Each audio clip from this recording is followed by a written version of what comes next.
Welcome to Look, Mum, no hands. We have an amazing show today, exploring those scary choices life presents through the lived experience of our guests. Many of you will recognise that incessant whisper in your ear, tugging you to change your life, squaring up for the big jump. Whether it's career, life, family or love, there's that saying, if you're unwilling to be a foolish beginner, you will never improve. Or as I say, a life lived in fear is only half a life.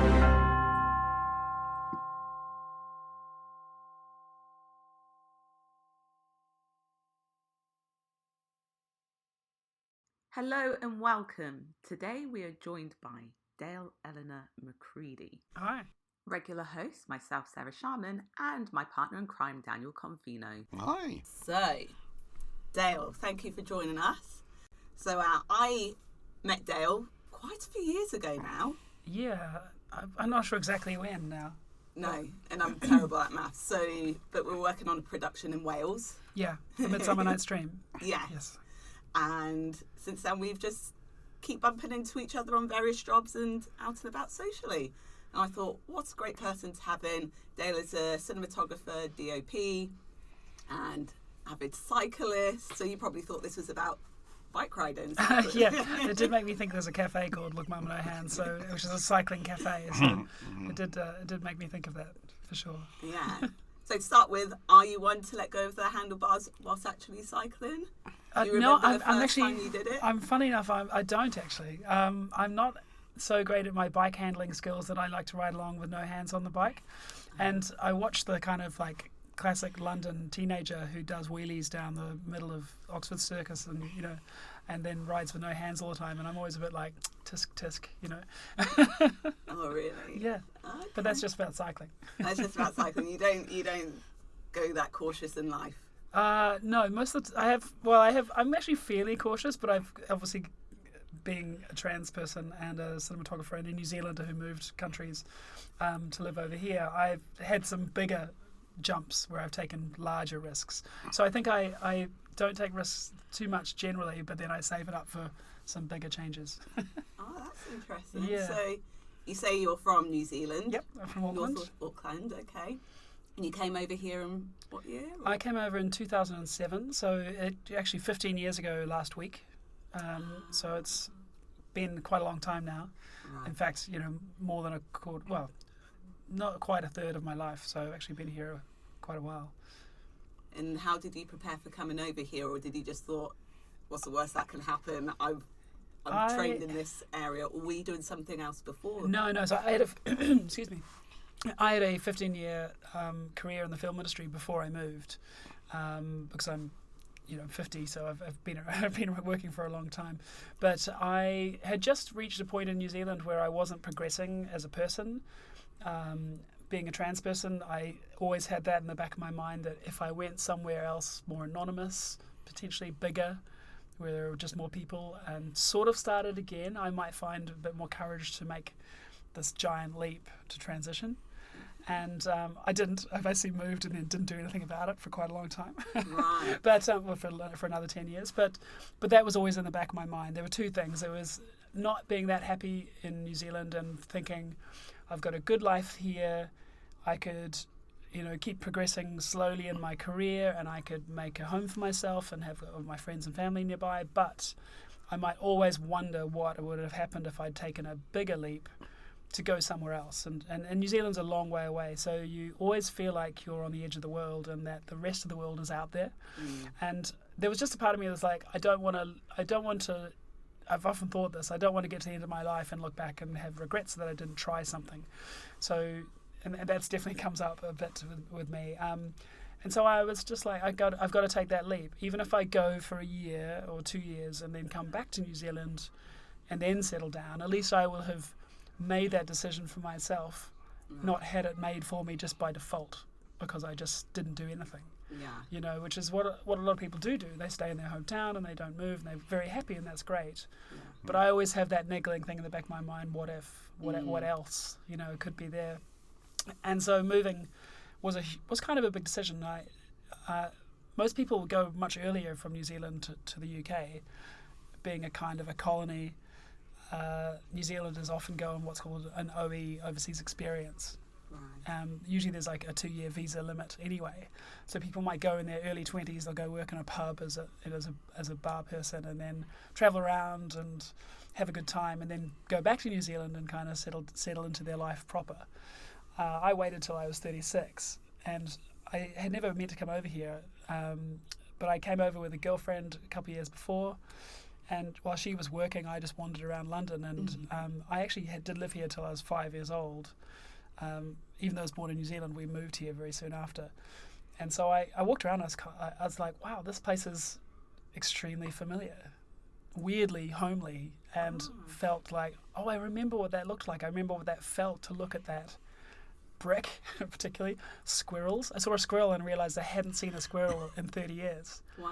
Whereas they used to be in my back garden when I was a little kid. And I was like, oh my God, a squirrel. I remember you, And so I had this really strange feeling of being somewhere new, but also somewhere incredibly homely and familiar.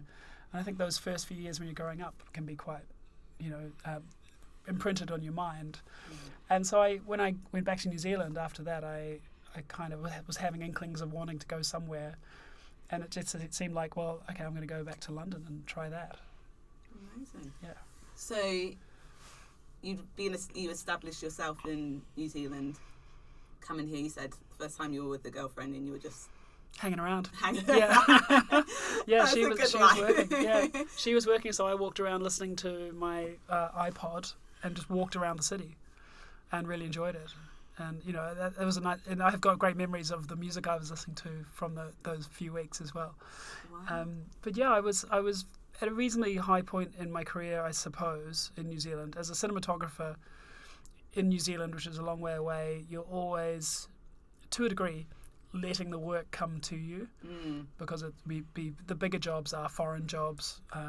They roll into Auckland or Wellington. And clearly, everyone who is from New Zealand worked on Lord of the Rings. Oh yeah, I didn't, but yeah, I was. That was in Wellington, but I was in Auckland doing American television shows essentially, and but you're kind of waiting for those American shows or those bigger jobs to kind of roll into town.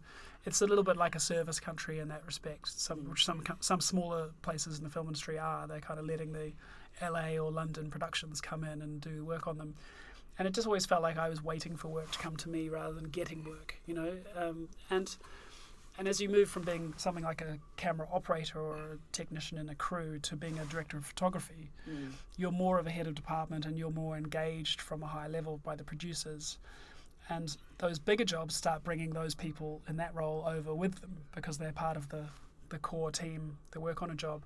So if you move up from a camera operator to a DOP, I wasn't getting those jobs. Right. So I kind of had to go somewhere else to raise up in my level in the industry to then go back to New Zealand to do those shows in some ways. Weirdly enough, though, you can actually, because of the streamers and Netflix and people like that, there are a lot of big shows shooting in New Zealand now which are hiring New Zealand cinematographers. But back when I left, it wasn't really the case. Okay, so when you came over, did you just kind of like jump in and be like, oh, I'm going to just pick myself up and apply for this and put myself out there for that? Because you've been working on some amazing series and shows and yeah, I was a bit lucky, I think. I actually had, partly again because I was a little stagnant in my career in New Zealand. I'd reached a good level. I was doing commercials and I was doing the larger dramatic pieces of television in New Zealand, but I wasn't really being challenged. And the last 6 months to a year before I left New Zealand, I had actually started directing music videos and doing animation music videos in particular. So I was spending a lot of my time just going out creating shoots for a band and then spending 3 months animating the work. And so when I moved over here, I was actually getting interviews to do animation and directing. And I wasn't filming at all. And I'd sort of given up a bit on filming because I wasn't enjoying it. And when I came over here, I had coffee with someone in Covent Garden who was going back to New Zealand, and we were kind of swapping contacts. And their phone rang, and their agent was looking for someone to work on a feature film for free, but could also do Steadicam, which is a camera stabilizer that you wear. It takes a bit of experience to operate. And I was sitting around, so I said, yeah, I'll do it. I ended up working on that feature, which was called Tony, with a director called Gerard Johnston. So it's sort of a hackney serial killer film, very, very low budget. And there was just myself and one camera assistant as the crew, and then sound. And I really enjoyed it. I was like, oh my God, this is what filmmaking was actually like when I started out, and it was just a small group of people making a film. And I kind of realised that I didn't get sick of cinematography in New Zealand. I'd gotten sick of that I wasn't getting to really do it more and stretch myself and do different parts of it and learn more. So I was bumping up against a sort of a ceiling of kind of experience. And then since then, I jumped back into cinematography. That person that called their agent signed me on and then got me my next roles as a director of photography again. And since then, I've been enjoying it because I got to actually start stretching my skills in the UK. And I think if I hadn't moved from New Zealand, I probably would never have been in that position where I was doing shows that allowed me to keep learning and growing. Yeah, and I think it's a funny thing that I had to take that risk to move in order to keep learning and keep growing in my actual career. That's one of the things we're looking for in this series is pivot moments when people have changed, fundamentally what they're doing and the thinking behind that. And from other conversations we've had, sometimes it seems that people are more ready to make that when there's nothing to lose. When, for sure. Yeah. Because if things are going too well, yes. it's very easy to stay in on the rails and just keep comfortable and wait for the next job and not really move on, but make a very good living. Yeah, I think comfortable is the perfect way of thinking about it. Is that I'd become uncomfortable in New Zealand. I'd actually recognised that I was not being as nice to people because I was a bit unhappy. I was being grouchier and snappier with people, and I had a few more arguments with friends that I worked with and things where we were disagreeing, but it was more of a clash than an actual disagreement, and I couldn't back down or whatever. And I kind of pulled myself out of the situation because I recognised that I was the one who was making it worse. I was the one that was unhappy. The other people around me weren't. And so I was kind of becoming a worse person and by just being kind of shriveled up and annoyed, and so I kind of had to make some big change. There had to be something I could do about that, and that was removing myself from potentially comfortable, more stagnant situation in New Zealand and throwing myself in the deep end and into London. And the change was really visceral. I remember the first 6 months I moved over here still feel like years to me, and I look back and I realise a lot of stuff's happened since, but a lot of my very formative memories when I moved to London were all actually just in the first 3 or 4 months because it was all so new and so vibrant, Do you have any belief that when you've taken these big leaps of faith that sometimes, I'm not taking a religious approach here, but there is a sort of a God, like that call you mentioned that your friend had from an agent whilst you were sitting in a cafe, were you, and that led to, well, I mean, do you think it's just that you open yourself to stuff when you make decisions and open up possibilities? I think it depends how you look at that because, you could look at it from one point of view and say, wow, that was an incredibly lucky thing that I happened to be sitting there. We were sitting on 7 dials on the kind of... Was that the Monmouth coffee shop? Well, we had a Monmouth coffee in our hands, but we were sitting on the stone. And, that phone call from that agent at that particular moment really did get me my career in the UK as a DOP. Even though I was very experienced, I was having trouble finding an agent, and because they don't really... It's a closed door. It's a closed door, yeah. That was extremely lucky. But then from another point of view, you could say it took me 6 months for that phone call to ring. So I was really just eking out a living as a compositor and, doing sort of smaller graphics jobs and things. So it felt like a long time before that opportunity came. But I wouldn't necessarily put any sort of supreme being in there. But I definitely think there was a large amount of luck. Yeah. And I think luck.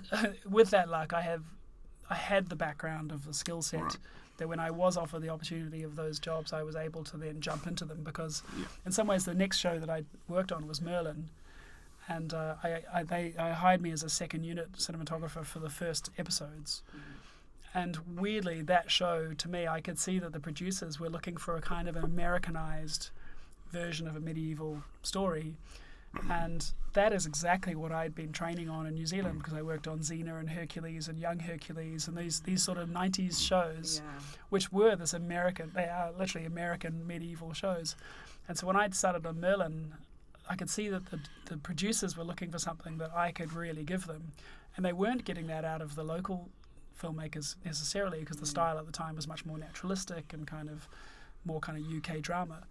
And that's kind of changed, but I was like, oh, they wanted a more American glamorous version. I can do that, you know. So there was a very good match that suddenly kind of happened as well. Another piece of luck, I would think. Yeah, well, as Arnold Palmer said, the more I practice, the luckier I get. You know? Yeah, that's a really good way to think about it, actually. Yeah, I think you do create opportunities for yourself, and you do open up avenues for yourself with your experience. But I think you can equally shut those avenues down by being locked in your experience and thinking you can only do this or that, you know, because that's what you're good at or that's what you've trained for. And I think then what happens is you reach that dead end and you realize I've got all these skills, but I can't use them. For me, I have to keep learning and growing. If I'm not challenged or a little bit frightened at the beginning of a show, then I've probably chosen the wrong show, you know, and I'm not progressing. Yeah. And I kind of maybe I'm a bit addicted to that now, but I try and live with that in my career as much as possible. Always choose the thing that's a bit harder than I think I can do. I mean, that fear of failure or perceived failure in the eyes of people that matter to you, if you take a career turn, make a decision that doesn't work out, you know, or maybe the embarrassment or shame, I don't know, whatever it is. Do you think that's overplayed in the way people make decisions? Yes, I think fear can stop you doing things for sure, and I've certainly socially I probably struggle with that. Like, don't go out very much because I'm just a bit shy and a bit scared of the failure in social situations. But then I thrive on that fear in my career, and I create that situation where that fear is just bubbling away, because I find that very healthy for me in my career. And if I don't have that, then I'm probably not trying hard enough. You know, I'm probably not risking enough in my job. And the weird thing is, I've got older as a cinematographer. I definitely know the best work that I do, and when I'm delivering the best work for a director and a producer is when I'm really right on the edge of failing or playing or just teetering on a slightly cavalier way of dealing with the material, that I build a sort of a framework where I can give myself just enough risk and fear to stumble over the edge and get it wrong. But if you don't play on that edge, you just do the same work that everyone else can deliver. So you're not bringing anything unique to the table. And I did learn from my commercials career. I was okay at commercials and I did some quite big ones. But I realized after I'd stopped doing commercials for a while, when I'd moved over here, I looked back on them and I realized that I was always giving the director exactly what they asked me for. But what they weren't saying is what they wanted was more than that. Yeah. And I needed to actually find a way to give them what they weren't asking for, you know, and that's your own personal point of view, your own sense of visuals in my job. And so I've always tried to keep that in my mind now, is like that I'll give them what they want, but what can I do to give them something a little more, and can I just be cavalier enough about what I'm doing that I'm always flirting that edge of danger. Yeah, I was thinking also in times where you've been on a production where a director is doing their job but they're not doing it so well, do you ever take that lead and carry them through? Is that something that you can do, or sometimes it's not really wanted? Do you take I have two ways of thinking about that. I think I am actually engaged to do that if necessary by the producer, because I'm not just employed by a director. I work for a director, but I actually am employed by the producer to deliver the material. So there's a slight contradiction there, is that I'm there to do what the director wants to do, but sometimes directors aren't as experienced, or their skill set is more concentrated in one part of filmmaking and not a more generalist part of it. And so sometimes I do have to take over the visual side of it to deliver that for the producer and hold that director's hand or prop them up sometimes. I have another side of that where I partly feel like that shouldn't be my job to do that, because that person, sometimes people need to fail as well in order to grow and learn themselves. And if they're always caught, there's always a net to catch them when they're not doing their job. Maybe they're not going to get better at that job too. But So sometimes you're the mum watching on saying, just let go of the handlebars if you can do it. I think I need to I try to support that person. I try to deliver the material for the producer to not make the show fail, because that is really my responsibility. But I do think I also need to give people the room to stumble as well, and let them learn by doing, and maybe not getting it completely right sometimes.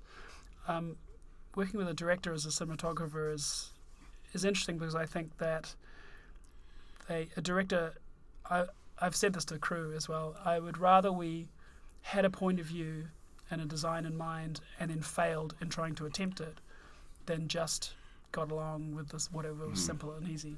There's that famous saying, the best thing is to make the right decision, then the wrong decision, but the worst thing is to make no decision. Yes, usually. Completely. Yeah. I'm interested in, if I can just take you back to your sort of, do you have the greatest ability to visualise what's going on in terms of the end result of all the people on the set? Is that a skill that you have more than the director, more than the other people? Yes, I think so. I think that is, if I was going to pick out any skill that I've developed over the years, it would actually be that. And it's weird that you've actually asked that, because I would probably say that's like my pet thing to maybe say that I don't get asked. We're doing so well already. I have a background in graphics. I have a background in computer animation and art.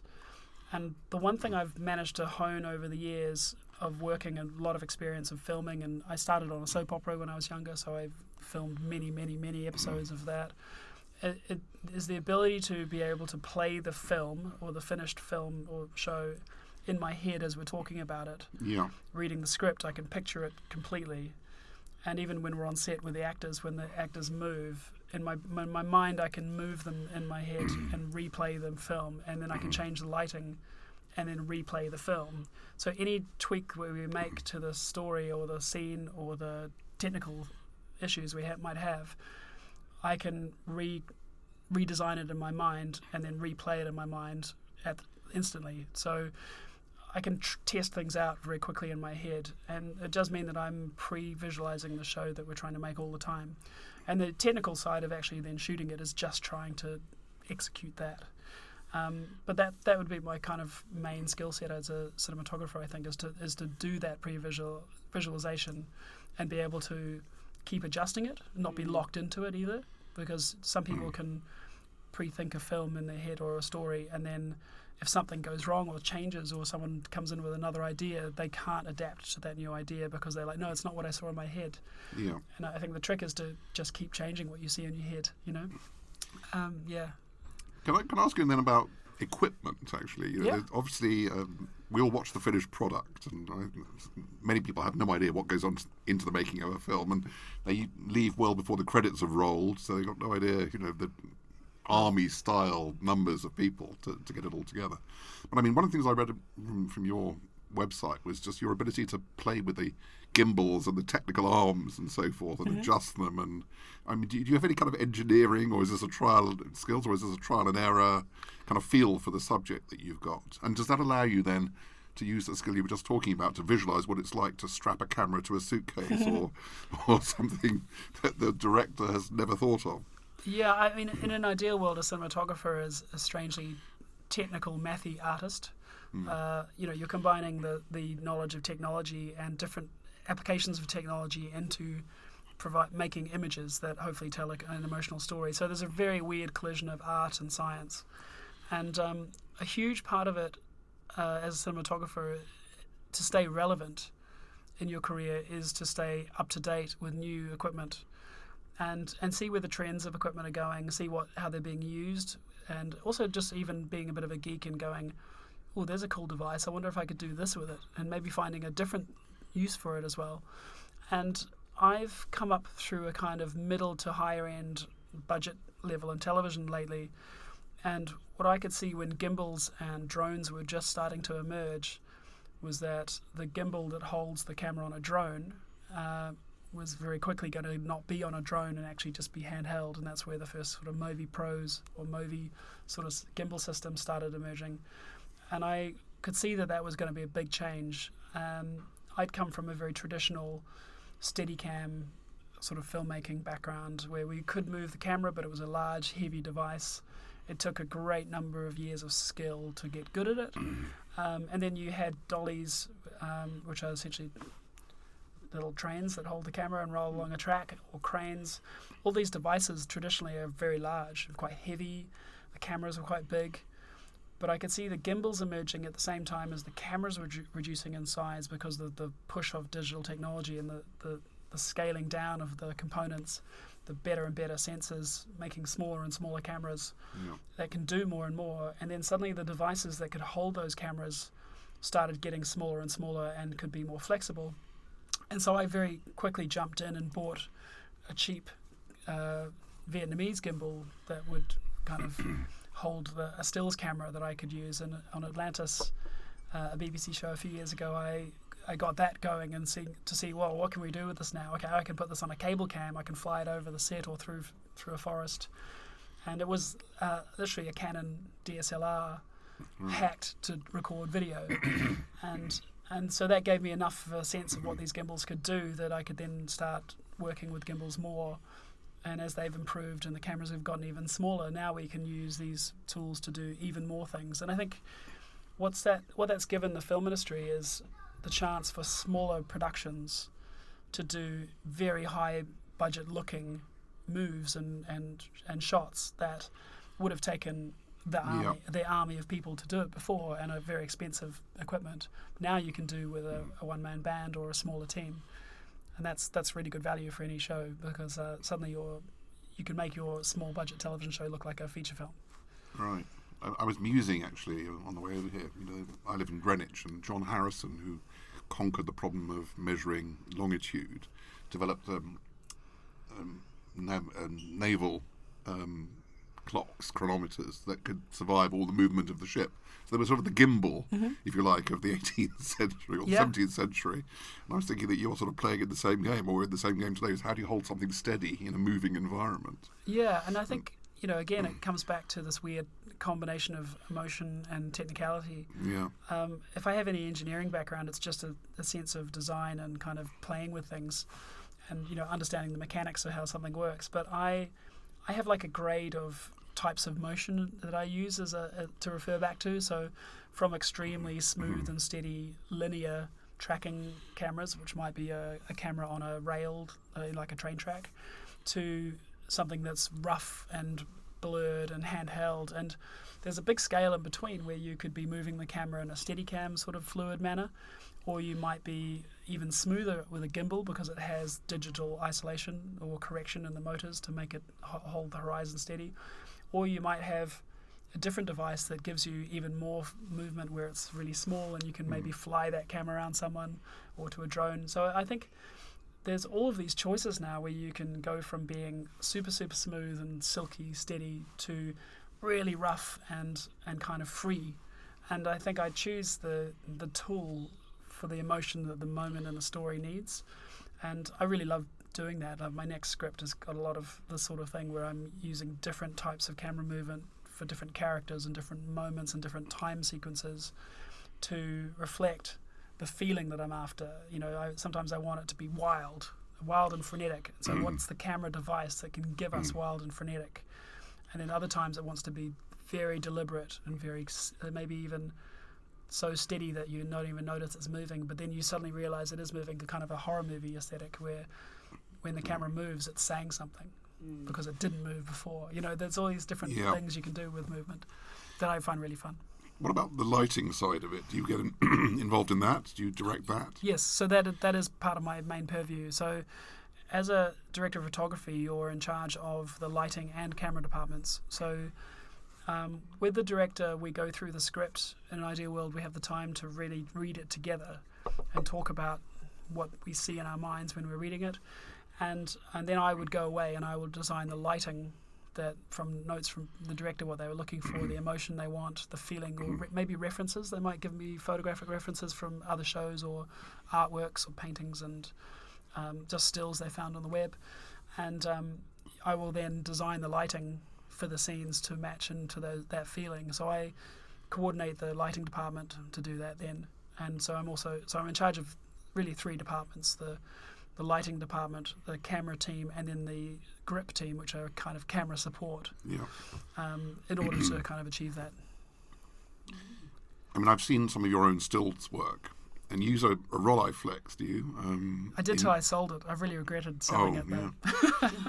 I inherited one from my mum, which came from pre-war Germany, actually, which is was the camera that was used to photograph us growing up. Mm-hmm. So it's got a strong emotional sort of pull. But I mean, where are you on the sort of digital analog debate? I've always been a bit of a progressive person as far as digital analog. I love film, and Merlin and Atlantis in particular, I got to shoot sort of 7 years of 16mm and 35mm film, and before that I shot a lot of film. So I do know film very, very well, and have operated as an A-camera operator on film cameras and anamorphic film cameras quite a lot. So I really loved that experience and the results of it, but it was very clear to me even in the 90s that the digital cameras, people like, oh, digital will never be good as film. And it's kind of like, well, it's going to get as good as film. And then the thing is, it's not going to stop there. It's going to breeze on past because it's at the beginning of its development life. And film was really at the end of its development life. There's a century of film development had already happened. And then the digital was just getting going. So, these sensors and these cameras have just continued to get good. It's not that they're as good as film now. They're now far superior. And I think there's still a need for people that like film to shoot film because it is organic and it's chemistry. There's a different technology involved. But at the end of the day, it's still technology. It's not magic. It's still someone worked out the technology. And if you went to a producer now and described to them, well, we're going to take this chemistry, this very expensive chemistry, and put it on this acetate backing, but make sure you don't expose it to any light until you put it in the camera, and make sure you don't scratch it. And then it's quite expensive, and you got limited amounts that you can run through the camera. Then you've got to put it back in the dark again, and then you've got to put it in a chemical bath and peel the acetate off the back, and hope that you don't destroy it in the chemicals. and then we're going to project that onto a wall or into another machine. The producer would just say you're crazy, but that's what we used to do with film all the time, every single day. That's so nerve-wracking to have all that. Yeah, I mean, film as a technology is extremely fragile, and it's beautiful. But we'd all gotten very comfortable about how it worked. So, people would think, oh, well, it's film, it just works. And it's like, no, there's so many steps to protecting it that you don't have to do with digital. And digital has its own steps to look after it, but they're far easier and simpler and safer for the production. And I think the images these days are as good, if not far superior than film now. So, yeah, I mean, the cameras we have now, just to segue into another rambling point, but I do tests quite often of different lenses and cameras each year, and I did a couple 2 years ago, just sort of pre-pandemic, and my main conclusion testing all these main cameras that I had a choice of is that they were all really good, and it wasn't actually the camera choice that was going to determine whether the show was going to look good or not. It was much more subtle about what we were looking for out of each of those cameras to shoot our show. And in some ways it came down much more to how big is the camera. Like, they all have great pictures, but maybe that other one is a little bit easier to move because it's just that little bit smaller, or you can work faster on set because of the way that the system is designed. So those have become the choices. They're all very good now. Yeah, well, you're talking to somebody who grew up with a darkroom in the cellar under our house. I was a school photographer, so I'm a wet chemical freak. It took me ages to get over to digital, and then to realise that digital could do all the things that I could do previously. Yeah. But it does. It's clearly the case. I take a lot of personal stills, and I haven't used a full-size camera to do that in quite a few years now, because I've always got my phone with me. Yeah. My phone, although optically it may not be as good as a bigger camera with a decent lens on it, I've always got that phone, and I can now shoot a raw photograph and grade that raw photograph on my phone. And I've got some fantastic photos in the last few years that have, just because that moment or that place that I was at, I would never have had the time to reach for another camera. That you actually just discover something a little more. And there's definitely a place for larger cameras when you're taking personal photographs. I'd like to go out to take photos specifically with a bigger camera. But to do that, I have to decide to go and do that. That's actually what my task is at that moment. It's go to take photographs. Yeah. But if I'm just walking around my general life, my phone is much, much better because it's just in my pocket. Yeah. So do you think there's a connection in your career between the work you did in animation, where you could do anything, with digital, like the sort of Pixar approach to life, and what's now possible with filmed cameras? The ability to, there's a lot of, if you think of something like Beauty and the Beast, there's a lot of turning around the subject and soaring views and so on, which was obviously possible from an animation point of view. Do you think there's been some connection now between what the visualization that you could achieve in an animation sense and what can be done with shooting live scenes now? Yeah, I think so. And I wouldn't say that so much in terms of technically you're able to do it, because the animations, if anything, Pixar movies are often so good because they don't lift a pen until they've decided what to actually make, because it does take so much time and effort to actually create the animation. But so they really make sure the story is really good. But I do think that the film industry or film in general, the culture of movie making and television, it feeds back in itself. So the more popular Pixar animation is, the more they tell stories really well, the more they fly the camera around, the more directors want to fly the camera around in real life too. So, we have all these extra tools now, people flying drones. Like Michael Bay, his most recent film is using racing drones inside, flying around the actors actually in buildings and down corridors and things. And that's really pushing the limits of what you can do, just moving that camera. And, that is partly because people are used to seeing animation and games, and, it's so much easier to move the camera in 3D space. But now we can maybe start to do that in real space as well. And I think these things feed back. So, once you see a cool music video with a cool shot, that shot starts to show up on dramas as well. So it sounds like we've spoken a lot about your work and you're very comfortable with it and you like to take risks in there and you're more comfortable in life whilst you're working.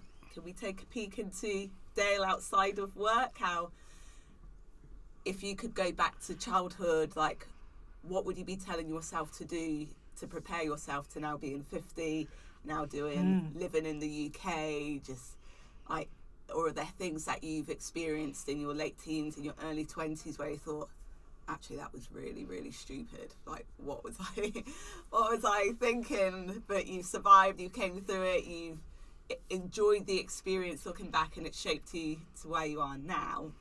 Or even if it's just I remember you were having a bit of a terrible time in Spain, you took your bike with you and it wasn't working properly, and it's just, you were there to have an adventure, but then it wasn't the adventure that you... That wasn't a terrible time though. You made it into something. Tell us. Well, I mean, that's the thing. I really like any sort of adventure. So earlier this year I took my first bike packing trip from Alicante to Barcelona, and I was using the app Komoot, which routes you through different places. Yeah. And it has this tendency to want to take you on trails that really aren't suitable for the mode that you've chosen. So I had a fully laden bike with all my stuff on packs and things, and it decided to take me over this mountain pass that was essentially a goat trail. So I was having to carry the bike down the other side. I got up okay, and then I was like, how am I going to get down? And so I had to scramble down with my both hands on the front brakes and almost carrying the bike down this rocky cliff edge. And I scratched my frame, I scratched my wheels, I scratched my shoes completely because it's all just rocks. And it wasn't rideable. I don't even know why it was on the app as a rideable thing. And I found out later it was a downhill mountain biking track, potentially. But I would say you'd have to be pretty crazy to go down it on a mountain bike. And why you would put it on the bike touring possible options, I'm not sure. But that was really fun, though. I got to the bottom and I got home in the evening, and it was a really adventurous day. And I actually really like that I ended up doing something I wasn't expecting, and that I had to kind of get through it. And then I had another day where I punctured, and I had 130 kilometers to cycle, and I couldn't fix the puncture, and I had to nurse the puncture for 120 kilometers. And then eventually, the last 30 or 40 kilometers, I had to ride my bicycle completely flat down the highway after on the the sun rims. had gone down on the rim, yeah, which was pretty good until you start hitting this town where it's actually cobbled, because then it starts sliding. But I still got in, and I was safe. I got home, I got to where I was staying, I got some food and a beer, and I was warm, and I was like, that was a great day. You know, like I actually, in the middle of those things, even when I'm like, okay, this is a problem. How am I going to get from the middle of nowhere to where I'm staying tonight? And I kind of enjoy that at the same time. Part of me is like, this kind of sucks and I could cry right now. Yeah. But another part of me is like, but if I make it through this, Yeah. I've learnt something and I've had an adventure. And I think if I can have an adventure as often as possible, then great. You know, because I'm not that much of a risk taker in normal life otherwise. But I definitely do like to put myself in positions where maybe things could go a little bit wrong, and possibly I could have done something about that beforehand, but maybe I'm actually partly wanting things to go a little bit awry. So, you know, I quite like to have experiences. So, you know, maybe I need to put myself in situations at times where I, again, I'm a little cavalier and I let things be a little bit loose to find my way out of them as well. Yeah, I actually realise I do that quite a bit. But yeah. Self-confidence and self-belief are obviously fundamental in taking on new challenges. And it's interesting, I think, because there is a crossover here. If you are in a difficult position, you can always draw upon the experience of coming down that goat path, you know. Yeah, and also personal to satisfaction, saying I made it through that as well. I think there's something really, you know, the feeling of self-reliance, and I managed to work my way out of that problem. Maybe it took an extra 6 hours than it should have done, and I might have been a bit cold and maybe wet or whatever. You know, it's a little bit. I ride a motorcycle as well, and as I was saying the other to you before this interview, I cycled home from Wales on Friday night and got thoroughly soaked. And interestingly, on a motorcycle, I'd say the same thing applies. I've never had a bad ride on my motorcycle. I've been in thunderstorms, I've been freezing cold, I've been wet, and thinking, I really just want to stop and get into a hot shower right now. But I've never not enjoyed it. Right. Even if I've been uncomfortable and I've really wished I could get home, I've still been kind of, part of my mind is going, but isn't this a great adventure? Yeah. You know? It's so to tell, so. Yeah. Have you had that adventurous streak from a child? Growing up with your parents, were they always taking you out? Were they just throwing you out into the middle of the lake and going, see what happens? I'm the youngest of four, and I was the kid that would just run away. When we went to the beach, I would want to find out what was around the corner of the next beach. So my parents were constantly sending my brothers to come and get me. So I would just run away. And I guess I have kind of forgotten about that a little bit. But I was the kid that would nearly drown or whatever, just because I would jump off the end of something and then they'd find me in the water, you know. And so I think I was always a little bit of an adventure seeker, as far as just not adventure as far as danger, but adventure as far as exploration. Yeah. What else is there? What's next? You know, is there something else further along? Keeping playful in that chimp inside, isn't it? Yeah, and I think, I mean, I do try and, you know, when I do take a holiday, which isn't that often, and I mean holiday as in not just not working, but actually going somewhere, I tend to do like a bikepacking trip, or I go on my motorcycle like around France or Italy or somewhere that I haven't been, and just explore. And I think that's my favourite thing. If I had anything fun to do, it's just exploring. And it's part of why I love cycling and bicycles, is because you're constantly traversing and going around a new corner and what's down that road. And I've not been there before. I'm going to go cycle there and see how I can get there, you know. I really love that side of things. And nothing has changed much, so you still go out for those adventures that you've always done, but now you mentioned you're trans, you're a woman, and seeing women on bikes is something still a bit odd. Well, not odd, like we're getting used to it, seeing women, bus drivers, seeing women in roles that are predominantly male is a breath of fresh air. Like, my friends are part of a motorcycle group and they go riding around London or wherever. This huge group of women on their bikes, these big beefy bikes, and I look at them and I go, wow, you are amazing. But we're still opening doors for women in like male-led roles.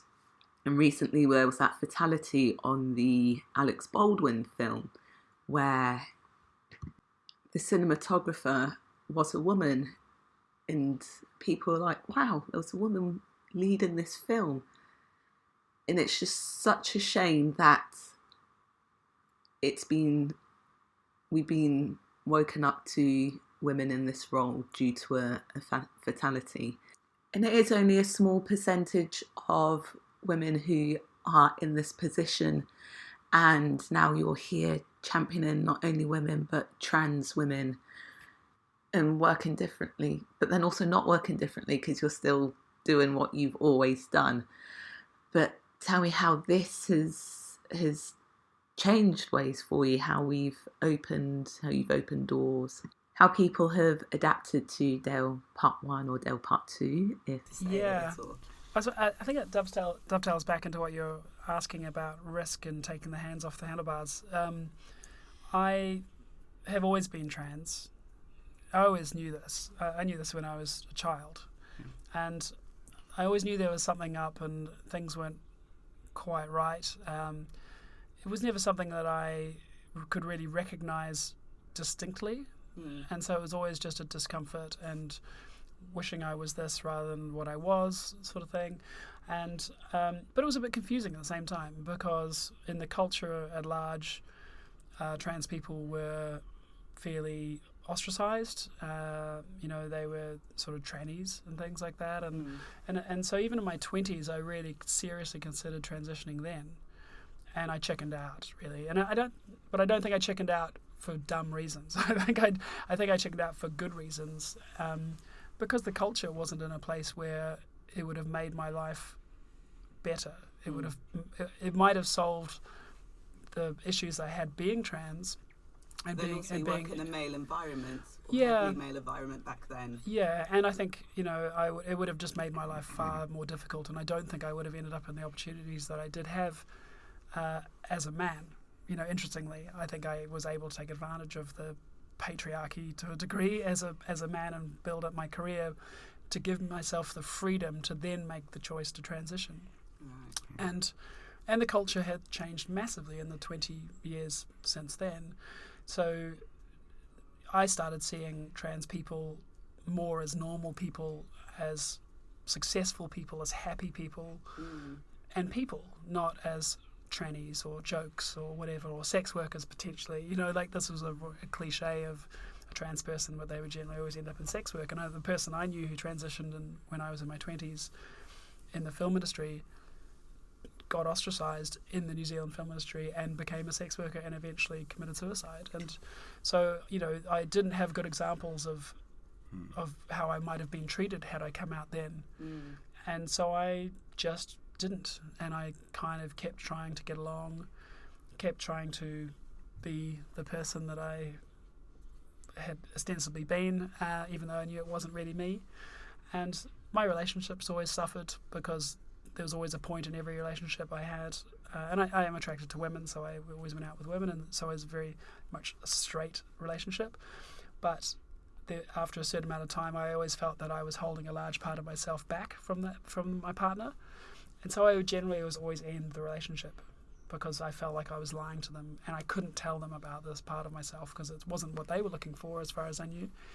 And so I just stopped having relationships after a while. And my last very serious relationship went really well for a while, and then I realised a year went by, the feelings were still there.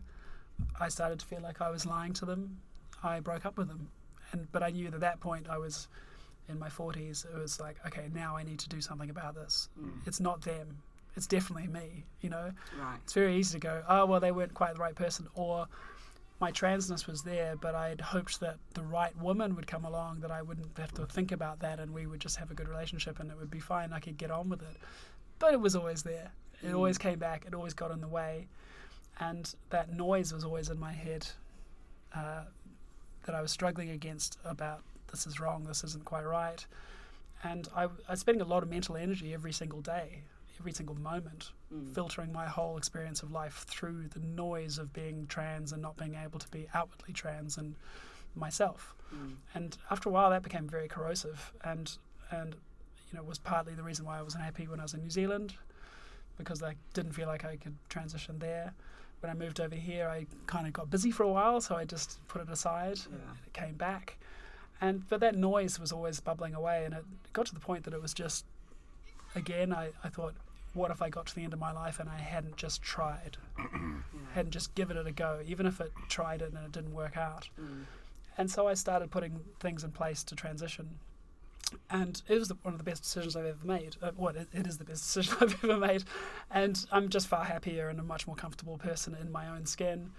And I can talk more freely now. I don't think you could have interviewed me before I transitioned in the same way, because I would filter everything I said to anyone.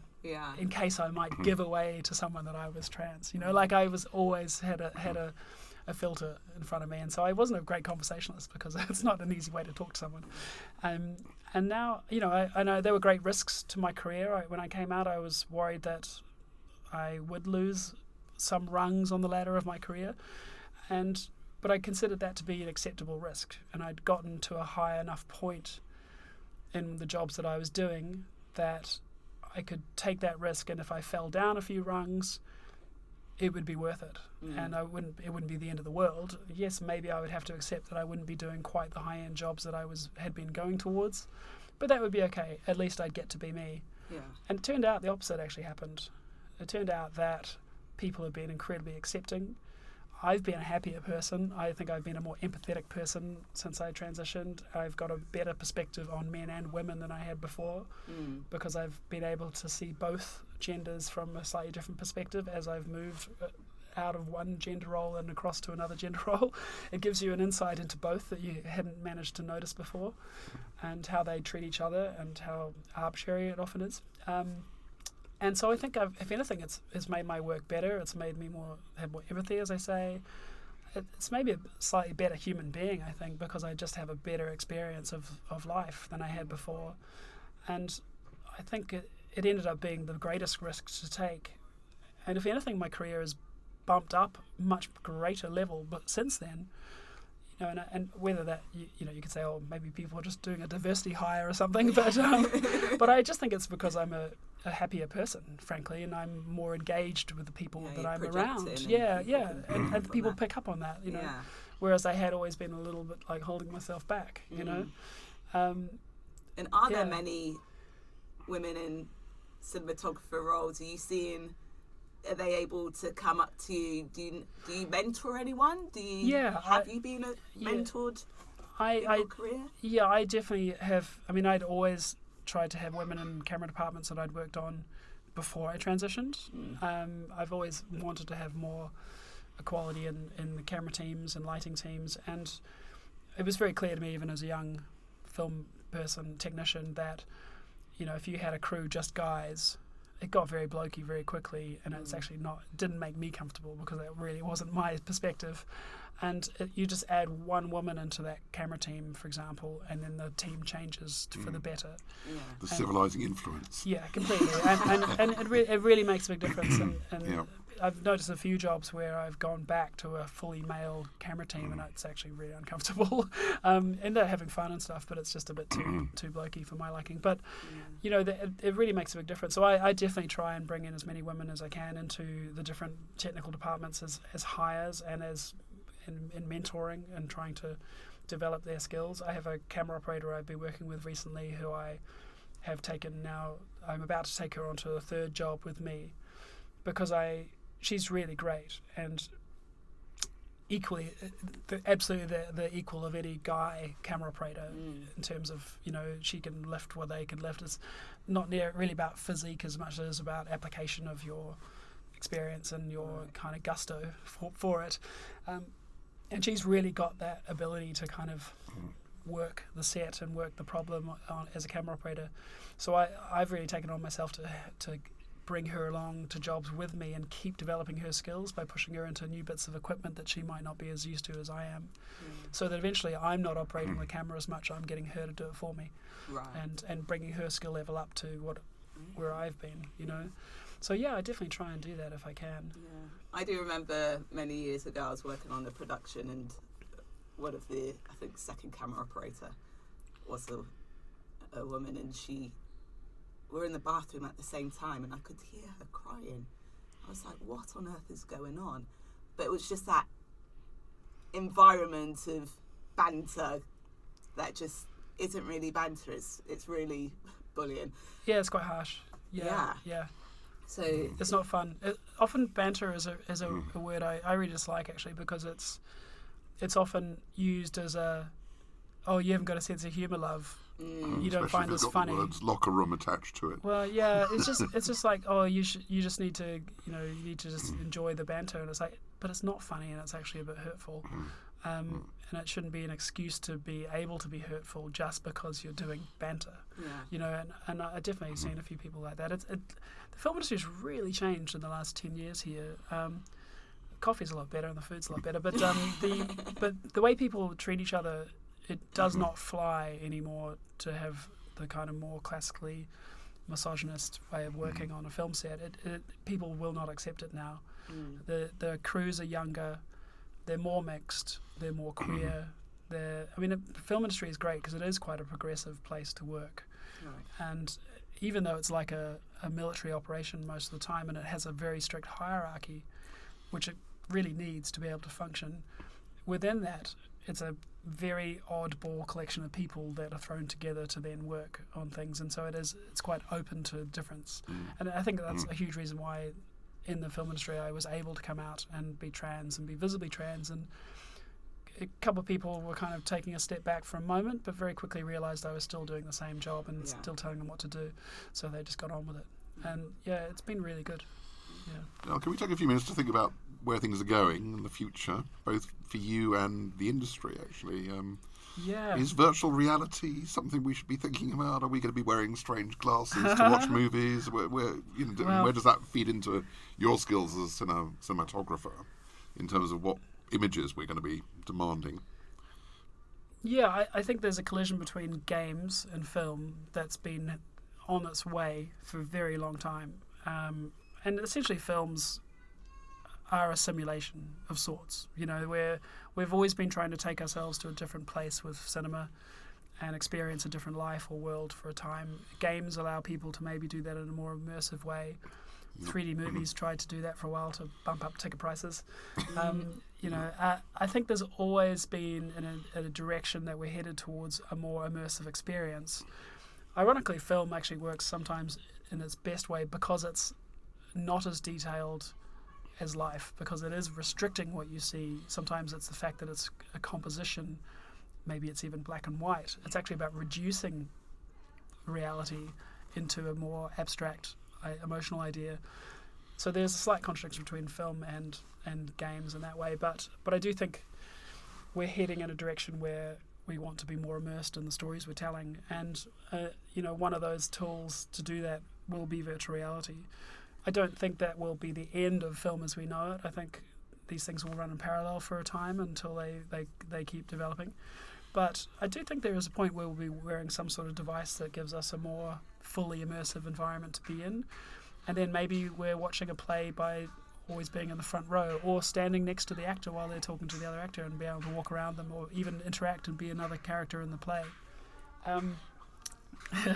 Some good background noise going on. So much for the sound insulation of the studio. Yeah. It's only 3 layers of glass. The career for me is I'm already moving into. I've always been a bit of a geek as far as virtual reality goes and technology anyway. Yeah. And I've been doing some development work with virtual production in the last year or so. On the shoots that we're doing, we are starting to use LED walls more. We're starting to do things where we're running Unreal Engine, a game engine, to provide some of the background assets that are behind characters. So that is starting to blend together already in higher budget filmmaking, where we can take an actor and put them in a space but be doing it in the studio, much like some of the newer Star Wars shows are doing, like The Mandalorian and things like that, where they're actually shooting in a set that is mostly made up of pixels in the background. And that kind of in-camera capture of 3D worlds is just going to get easier and easier over the next few years, and hopefully cheaper. It's got a long way to go, but that's just starting to really become a viable filmmaking tool now. So I think I'm really looking forward to doing a lot more So of that. you're at the forefront of all this. Hopefully, yeah. I mean, you don't have... I've done probably 2 weeks filming on one of these virtual stages, and that actually puts me into kind of expert level, which is kind of crazy because it's just that new. Well, that's what you get for work experience at school. You just go for 2 weeks. Yeah, exactly. You're ready to leave. Now you can be a cinematographer. I mean, I have to say, I'm going through a good phase right now. A couple of weeks ago, I was invited to the British Society of Cinematographers, so that's a huge honour. To join them? To join. Oh, right, so, I now have BSc after my name in my credits and things. So that's a massive leap for me as far as just the recognition of what I've been doing in my career up to this point in the UK. Okay, And, well done. thank you. And you know, that it's a huge honour and something I never would have really expected as a New Zealander a long time ago. There are only 3 New Zealanders that have ever been in the BSc. I'm the 3rd. Yeah. And I don't think there are any trans people that have ever been in the BSc, so that's kind of cool too. Yeah, that was going to lead into one of my questions, because I was going to ask there, what has been a moment, so you've obviously had this recognition with the association, but has there been a moment where you thought, actually, look where I am, look what I've done, and I mean, I've just finished a shoot that is one of the bigger productions I've worked on in my life, with one of the largest budgets, very large crew, big sets, very cinematic. And there was a moment 2 weeks ago I was on a set, which I can't really talk about, but I was on a set that I was coordinating the lighting and camera and grips department, and that was 7 or 8 cranes of equipment being moved around in a giant blue screen space outside a very large set, and coordinating all of these departments working to be able to keep shooting with our 2 camera operators on board. So we were using radios and comms headsets to talk to everyone, and we did a really good job, and we got really good material, and they were a very successful few days. And I was like, this is really fun. This is a huge set, big budget. It's a show watched by 90 million people. Wow. So it was... Is this a pinch yourself moment? Is that what you're saying? Yeah, it was kind of really... like, I'm here doing this. Yeah, and the weekend before I found out about the BSc, and I was kind of like, oh, cool, this is going okay. Yeah. And I mean, the big thing there as well is that was quite daunting to walk into that set and start to set it up, and I was part of the design of the set. So I kind of knew what I was walking into, but it was really satisfying to be getting the material we wanted. It went very smoothly. The design that I helped input into working on it worked well. Yeah. It did what we expected it to do, and I was able to achieve the material in the time we had, despite it being as giant as it was, and that's very satisfying. In that sort of pinch yourself moment, I suspect there's kind of a series of steps that you can look back to, all of which were fed in. I mean, it takes the whole of the past to bring about the present, right? You had to take some decisions. If you hadn't done this, that, and the other, absolutely, you could still be in New Zealand shooting animation or something. I don't know. But ironically, the animation, because a lot of my animation stuff was usually putting the band onto a blue screen or green screen, is there I was in a giant blue screen with some movie stars, and part of the information the experience I'd had from doing those music videos really fed into what I was doing that day. So it all keeps building together. Look, I've got a question which is just to satisfy myself about something. we have a little joke that in so many productions there's a moment where somebody goes up to a window which has Venetian blinds and tweaks open a couple of the slats to look out, which may be relevant to the plot or it may just be nothing to do with anything. Is that something you're aware of, or are you sworn to secrecy because we think it might be like an in-joke in the industry? Oh no, those things they're just real. They're just the film industry and stories in general trade on, you could say, cliches, but you could also say archetypes. Right. And maybe they're walking up to the Venetian blind and looking out as one of those archetypes. But I think, we're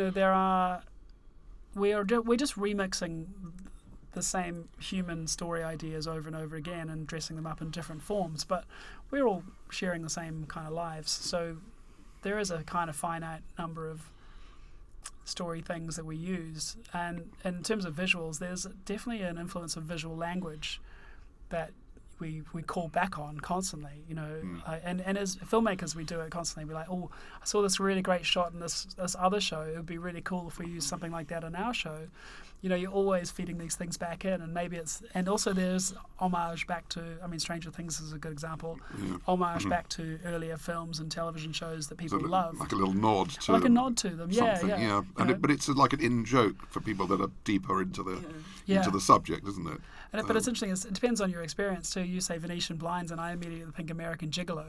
Yeah, because it's all Venetian blinds. Yeah, well, American windows are usually dressed with Venetian blinds. I actually now have almost like a nervous condition when I watch an American show when there's a Venetian blind. I think, just please get it over with. I know it's going to happen the one time. Let's just do it now, and then I can relax. Venetian blind bingo.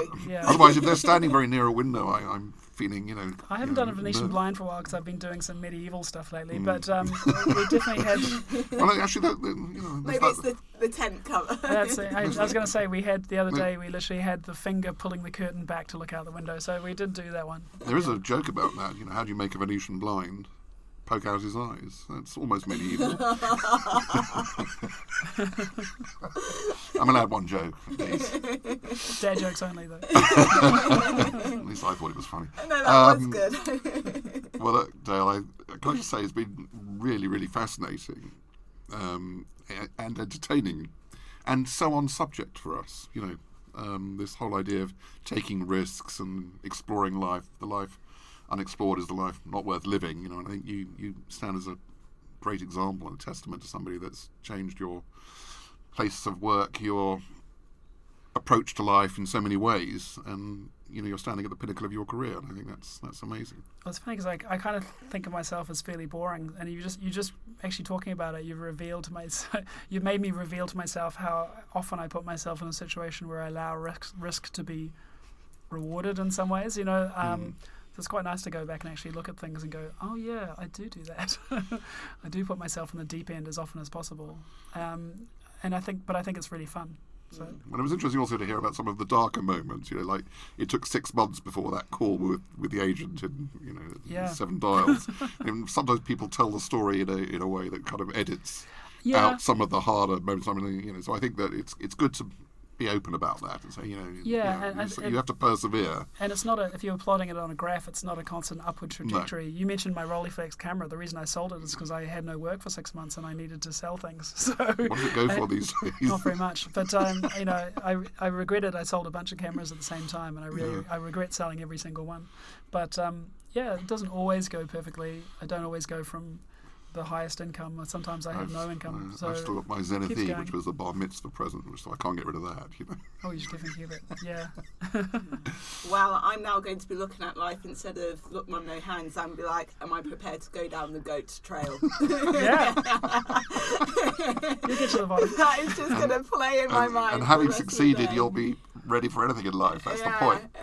You just something to draw upon. In your just with a few more moments. Scratches on your frame. But There we go. We get through life with some scratches. Well, thank you so much for your time, and please join us again for more Look Mum, No Hands, Embracing Life's Risks.